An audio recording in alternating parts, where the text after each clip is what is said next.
day, young entrepreneur. Welcome to an interesting session that will develop and enhance your skills, knowledge, and competencies to become a successful entrepreneur. I am Tutor Wax Benson from SDO Olongapo City. With me is my tutor mentee, Tutor Mel from Coron School of Fisheries, SDO Palawan, to assist your Week 3 modules in entrepreneurship. Good morning, Tutor Mel. Good morning, Tutor Wax. Once again, ayan. So, welcome po muli dito po sa ating DepEd Itulay online tutorial platform. Tunay nga, Tutor Yes. Wax, ngayon po ay October 1. Welcome po Yes, natin ang first day. October. Yes. First day of the month. Okay. And Yes let's po. also greet our viewers for this morning. Ang ating pong napaka-loyal na viewer na si Ma'am Mira, na sinamahan din ako last year pa no, sa buong session ng entrepreneurship. Also, good morning guys. Si Handy. I don't know if he or she is Chinese. Good morning. So he's watching from Holy Spirit National High School, Main 8 Aquarius. Ganon din kay Mary Rose Enriquez Cruz, kay Raquel Rastia Olivia, and of course sa lahat po ng SDO from Luzon, Visayas, and Mindanao na nakasubaybay dito po sa ating Itulay session sa subject na entrepreneurship. And of course, last week, binigyan po tayo ng ating pong tutorial ni Tutor Mel sa ating naging discussion for the topic for the whole week 2 ng ating pong entrepreneurship. And of course, for this week naman, tatalakayin po ng ating Tutor Mel ang week 3 ng ating pong mga modules. At ang ating modules ay galing po sa DepEd Commons. So punta po kayo sa website po ng DepEd Commons para ma-download po ninyo ang ating pong mga module na gagamitin for our session for this morning. Diba, Tutor Mel? Yes, tama po kayo dyan, Tutor Wax. At yan po, shoutout po, present daw po si Kuya Mark Edward from Mabalacat City, Pampanga. Good morning. Good morning din po kay Tolentino Faye. Ayan, kaapelido ko pa si Tolentino Faye. Baka mamaya kamag-anak ko ito. Good morning po. Ayan, so mag-start na po ba tayo, Tutor Wax? Actually, bigyan muna natin sila ng overview kung ano nangyari nung last week, no? Kasi nakita ko ang dami nakaantabay last week at mayroong mga nagko-comment no sa ating naging discussion. So ano ba yung ating napag-aralan ng last week session po natin? Opo, Tutor Wax, last week po tayo po ay pinag-aralan po natin ang core competencies and entrepreneurship. At napag-aralan din po natin yung types of entrepreneurs. At syempre, pinag-aralan din po natin ang mga career and opportunities of entrepreneurship. Ayan, yan po yung napag-aralan natin last Business Friday. Yes, so I know na ang ating pong mga grade 12 learners sa entrepreneurship ay nalaman na nila kung ano yung mga opportunity na ating pong pwedeng ma-acquire dito po sa pag-aaral natin sa subject na ito. Yung mga career opportunities na kapag sila po ay nagpatuloy pa ng kanilang kolehiyo, pwede po at posible na ito po yung mga position o yung mga career na pwede po nating maging trabaho.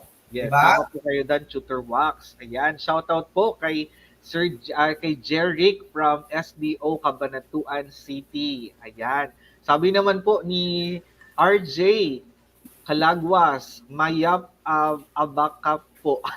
Ano yan, Kapampangan po ata yun. Ayan. Ayan, grabe. Yes.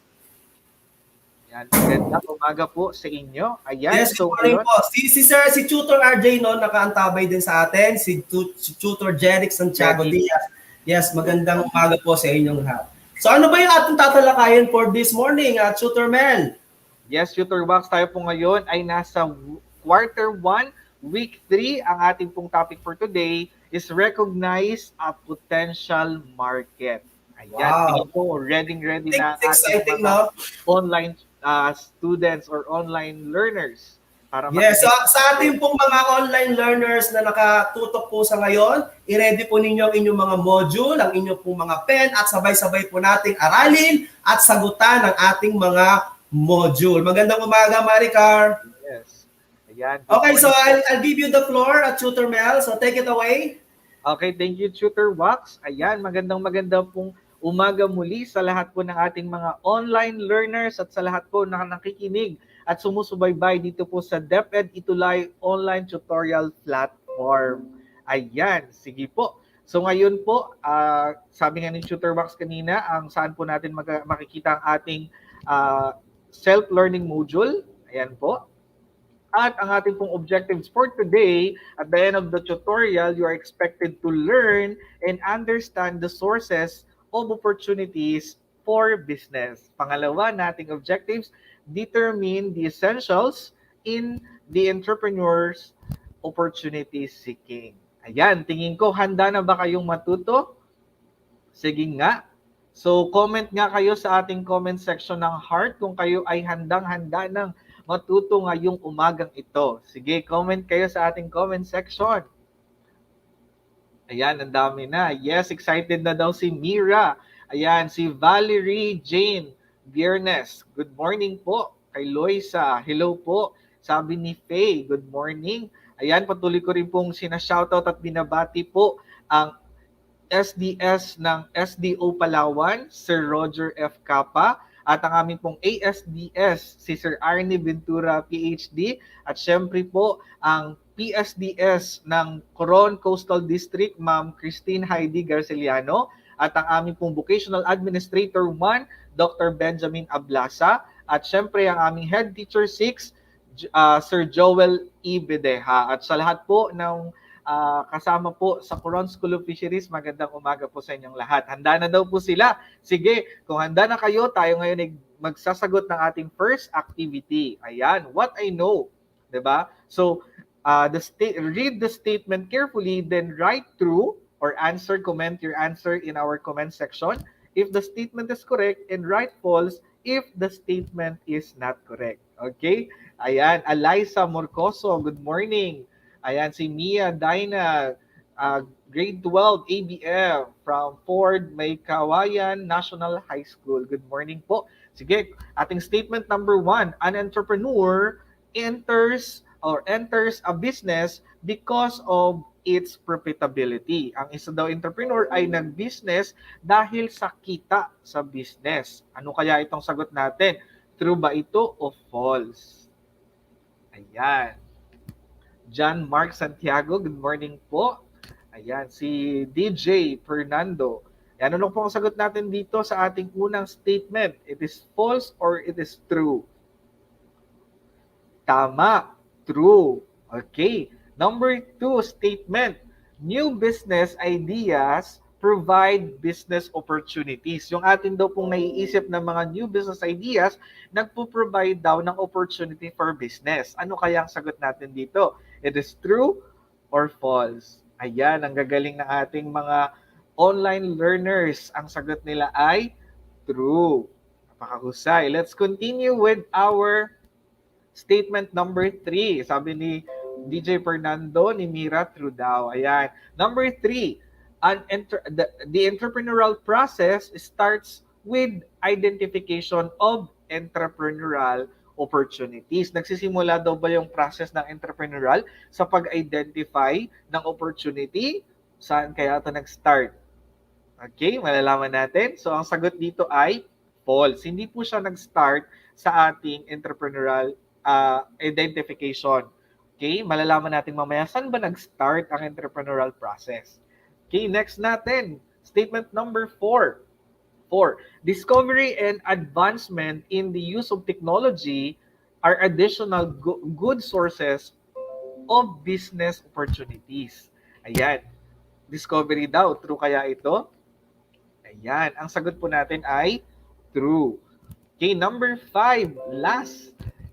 Interests and hobbies of the people are possible good sources of entrepreneurial ideas. Good source kaya? Ayan, sabi ni Ruela sa number 3 daw ay false, tama. Number 4, sabi ni Justin, number 5, true. Ayan, tignan natin. Very good. Ang sagot ninyo ay true sa number 5 natin na question. So now, we're going to tackle bakit nga ba yun yung mga sagot natin sa ating pre-test or sa ating unang activity. Okay, tara na at patuloy nating alamin kung bakit nga ba yun yung ating mga sagot. Okay, entrepreneurial ideas. Ito na po. So, the creation of an entrepreneurial idea leads to the identification of entrepreneurial opportunities. So, kanina sa number 3, no, nauuna muna yung entrepreneurial ideas, di ba? Which turns also to opening of an entrepreneurial venture. Okay, the entrepreneurial process of creating a new venture is presented to this diagram below. Okay, ito na po siya. The entrepreneurial process of creating new venture. First, creation of entrepreneurial ideas. Second, identification of entrepreneurial opportunities. And third is opening of entrepreneurial venture. This is the time that you are going to establish or open your business. Ayan. Okay, let's go. Good morning po. Yan, kina Danessa Castillo. Ayan. So now, let's start with understanding the essentials or knowing the essentials in entrepreneurs opportunity seeking. Meron po tayong tatlo. Okay? The three basic foundation that entrepreneur must have in seeking opportunities. Every time daw that we find opportunities, dapat meron tayong tatlo nito. Okay, number 1, entrepreneurial mind frame. Number 2, entrepreneurial heart flame. Di ba? And number 3, entrepreneurial gut game. Okay, so let's start discussing ano ba yung tatlo na to. Entrepreneurial mind frame. This allows the entrepreneur to see things in a very positive and optimistic, very positive siya in a way the midst of difficult situation. Being a risk taker, an entrepreneur can find solution when problem arise. Hello po kay Eliza Marcoso. Ayan. So, very positive daw tayo. Okay?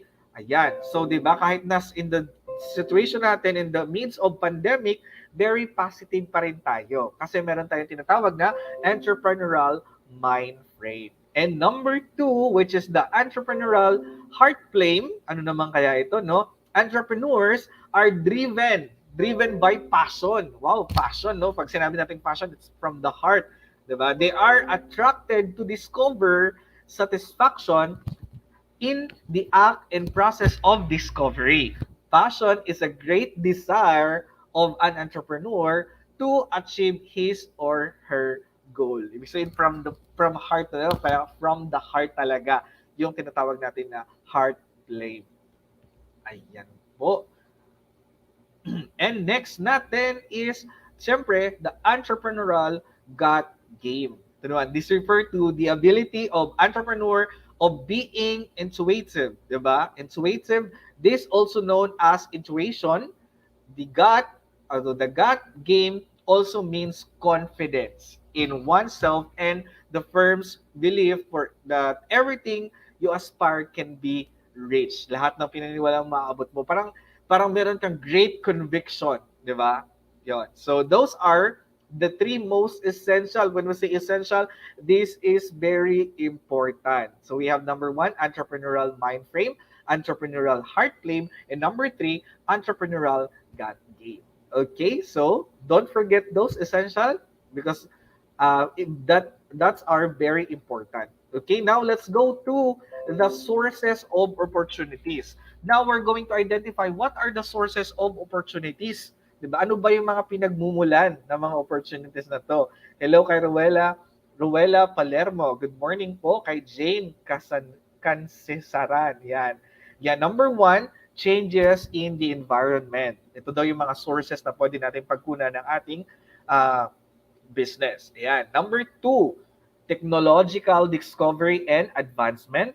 Number 3, government trust programs and policies. Number 4, people's interest. And number 5, past experiences. So now, let's discuss furthermore these 5 opportunity, a source of opportunities. Number 1, changes in the environment.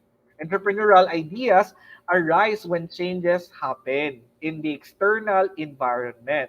A person with an entrepreneurial drive views these changes positively. Di ba kanina nga sabi natin, very optimistic and positive. So ano nga ba yung external environment? So external environment refers to the physical environment, societal environment, and industry environment where a business uh, operates. Okay, let's discuss further mo. Ano ba yung mga changes na yan?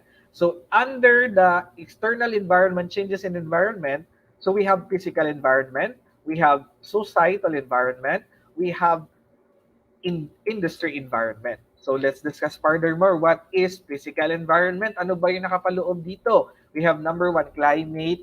Okay, climate, the weather condition. Di ba? Pag tag-ulan, nakakaisip ka ng mga business. Kapag tag-init, nakakaisip ka ng business. Di ba? Pag tag-ulan, pag tag-init, ano yung magandang business na magandang ibenta?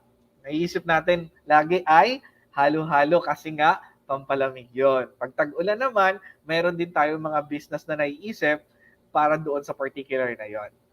Okay, so next, natural resources such as mineral, forest, water, and fertile land that occurs in nature and can be used for economic gain. Ayan, yung natural resources natin, mga kalupaan. Ayan, sabi ni Faye, halo-halo daw pagkatag-init, di ba? Tama.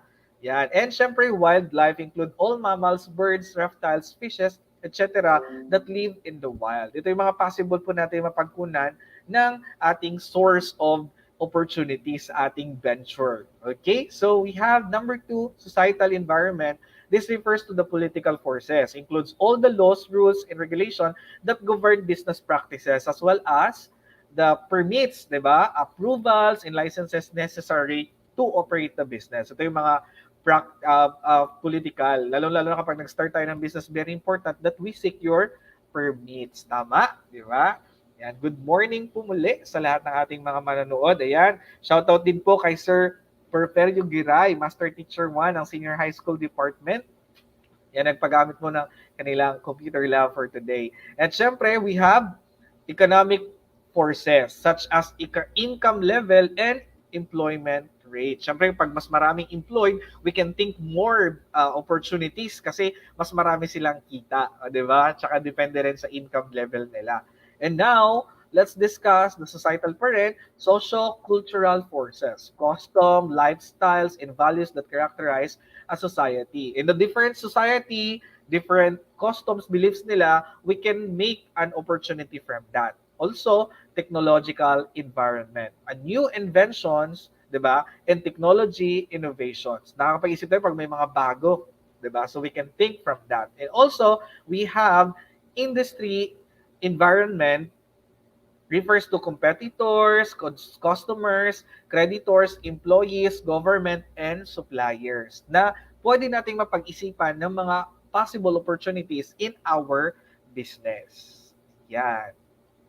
Okay, number 2, we have number 1, changes in the environment. Number 2, technological discovery and advancement. Ito na, a person with entrepreneurial interest sees possible of business opportunities in a new discovery or because of the use of latest technology. Pag may mga bagong technology, 'di ba? Marami tayong naiisip na mas magandang business or opportunity. And next, number 3, government trust, programs, policies. The priorities, projects, programs, and policies of the government are also good sources of ideas. 'Di ba? Nung nakaraan, lalong-lalo na in the time of pandemic, require talaga face mask is a must, 'di ba? So, anong ginawa ng ating mga entrepreneurs? Nag-isip sila, they make face mask, 'di ba? Para mas magamit, 'di ba? So, yan.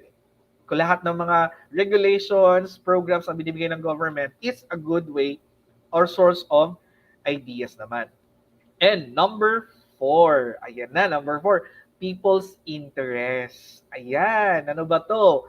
The interest, hobbies, and preference of people are rich sources of entrepreneurial ideas. Diba? Sobrang dami. Anong gusto nila ng check natin dyan kung ano yung kanilang gusto, 'di ba? Dahil syempre, yun yung ating mga target market, sila yung ating mga consumers, nakadepende sa kanila kung ano yung magandang business na ating itatayo, 'di ba? Kaya dapat alam natin lagi if the product that you're going to make, the idea that you're going to make is in line with the interest of the people. And syempre, number 5, past experiences. It refers to your experiences. Kung ano yung naging experience mo before. Ayan, sabi nga ni Mira Dine, 'Di ba? Milk tea daw. Oo, kasi ang dami ngayon na ano sa milk tea pagdating diyan, 'di ba?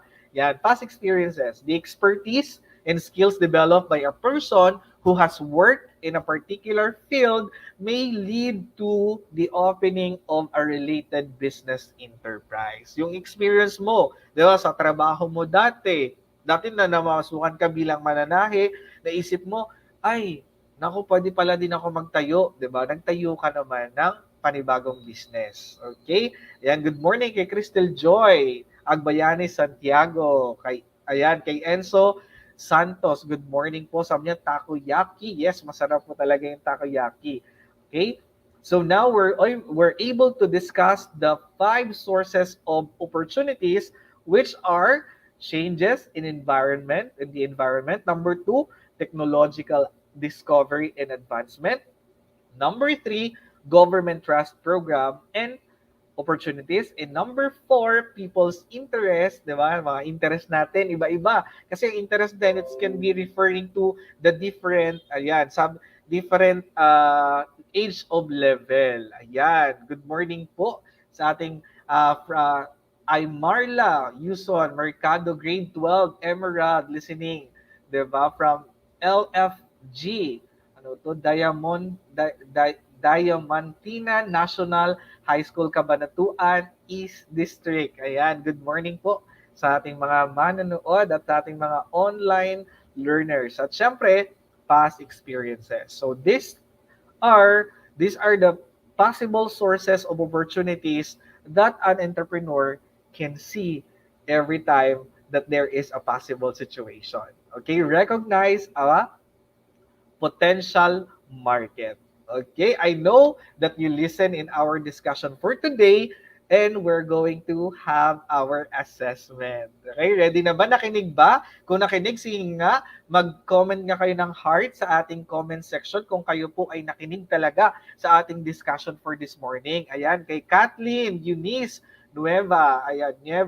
Ayan, good morning po. Ayan, ABM, Grade 11 from Malabon National High School. Hello po sa mga taga Malabon National High School. Okay? Sige yan, tingin ko ready na sila for our assessment. Sabi ni Maricar, Mututina, ayan, good. Yan, sabi ni Eliza, ready na daw, heart na sila. Okay, let's start. Okay, so finish na po natin. So let's answer the question given below by encircling the letter of the correct answer. Okay, let's start with question number 1. It is the process of considering, evaluating, and pursuing market-based activities that are believed to be advantageous for the firm. Okay, so ano kaya ito? Opportunity seeking kaya? Opportunity seizing, opportunity screening, or source of opportunity. Considering iniisip natin that there is advantage for this particular activity. Ano kayang sagot natin with question number 1? Sige, comment your answer in our comment section. Okay. Ayan, nasagot na sila. Ang sagot nila ay letter A. Very good, students. Ang gagaling. Ayan, hello po, Mika. Micah Joy Baguio, grade 12 from Del Pilar, Quirino National High School. Sabi ni Mia, letter A, ang galing. Number 2 question. Number 2, we have, it is the ability of an entrepreneur that can see without using the 5 senses, also known as intuition. Ano kayang sagot natin dito? Letter A, entrepreneurial mind frame. Letter B, entrepreneurial gut game. Letter C, entrepreneurial heart frame. Or letter D, entrepreneurial heart frame. Ano kayang sagot natin sa number 2 question natin? 'Di ba? Also known as intuition. 'Di ba? Ano kayang sagot natin dyan? Sige. Ayan, nagsagot na si Mark Edward. Letter B daw. Si Jacqueline, letter B din. Very good. The answer is letter B. Ayan. Good morning po. Ayan. Tama, si Kathleen Eunice Nieva. Letter B. Ang galing-galing. Mahusay ang ating mga online learners. Very good. Palakpakan niyo yung mga sarili. And of course, number 3 question. This is essential to opportunity seeking, which allows the entrepreneurs to see things in a positive and optimistic light in the midst of crisis or difficult situation. So ano kaya ang sagot natin dito? Entrepreneurial mind frame, entrepreneurial gut game, entrepreneurial heart flame, or entrepreneurial heart flame? Ano kaya ang sagot natin sa number 3? Ayan, sige. Sagot natin, very good. Nagsagot po sila ng letter A. Ano kaya tong letter A natin, no? Entrepreneurial mind frame. Very good si Ryan. Sagot niya letter A. Si Ro Powell, letter A. Si Enzo, letter A sa number 3. Enzo Santos, ang galing, letter A. Of course, let's go with number 4 question. One of the essential of entrepreneurs opportunity seeking that refers to the driven passion of an individual. Di ba? Driven passion, ibig sabihin, great conviction from the heart. Passion, di ba? Passion from the heart. Okay?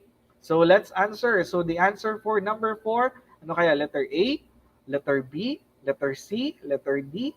Ano kaya ang sagot natin dito for number 4? Ang sagot, grabe, very good si Mark Edward. Talagang nakasubaybay. Ang sagot niya ay letter C. Very good. Si Enzo din, very good. Letter C. Ayan. Ang mga masusugid nating mga estudyante. Letter C. And last, number 5. What variable of societal environment includes income level in employment? Saan kaya to? Yung ating, ayan. Yan. So, A, economic forces. Letter B, socio-cultural forces. Letter C, political forces. And letter D, technological forces. Ano kaya ang sagot natin for number 5? Ayan, very good sila. Sabi ni Ro Powell ay letter A. Very good. Sabi ni Dave Montilla, letter A. Sabi ni Enzo, letter A. Ayan. So, sino kaya ang naka-5? Sige nga, comment your answer. Sino po ang naka-5 over 5 sa atin pong assessment na ginawa?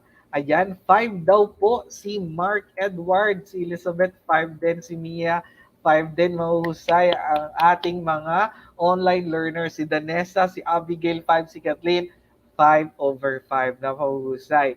Muli, maraming salamat sa inyong walang sawang pagsubaybay dito lang sa ating DepEd Itulay every Friday or Business Friday, 11 to 11:30 a.m. sa subject na entrepreneurship. Makita-kita tayo muli. Ako po ang inyong Tutor Mel mula sa SDO Palawan. Kasama ko po si Tutor Wax mula sa SDO Olongapo City. Maraming salamat po. At ang inyo pong mga feedback ay mahalaga sa bawat isa. You can scan the QR code para po makapagbigay kayo ng feedback sa amin pong tutor, for today. Maraming salamat po. Muli, subaybayan niyo po kami sa aming mga Facebook accounts or Facebook page sa DepEd EdTech Unit. DepEd tayo dito at sa aming mga YouTube channels sa ating DepEd Educational Technology Unit at DepEd TV. Muli, maraming salamat po. Magkita-kita tayo sa susunod na Business Friday. God bless you all. Maraming salamat.